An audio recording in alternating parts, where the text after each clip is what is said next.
आज करतोय मस्त मसाला बांगडा। तर त्याच्यासाठी काय करायचं, बांगडा स्वच्छ धुवून घ्यायचा, त्याच्यावर लिंबाचा रस पिळायचा। तर 4 बांगडे घेतलेले आहेत, त्याच्यासाठी मी अर्धा मोठा लिंबू घेतलेला आहे।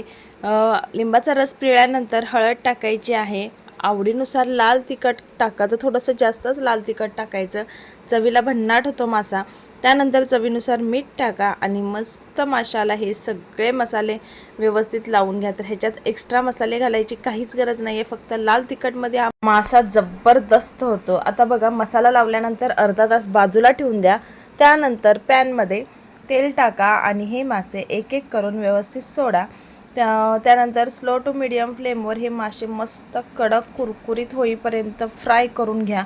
थोडंसं तेल जास्त टाका म्हणजे मासा छान फ्राय होतो। तर तुम्ही पाहू शकाल मस्त एका साईडने फ्राय झाला आहे। आता दुसऱ्या साईडने सुद्धा मस्त असा मासा फ्राय करून घ्यायचा आहे। लिंबाच्या रसामुळे मासा कुरकुरीत होतो आणि चव पण भन्नाट येते।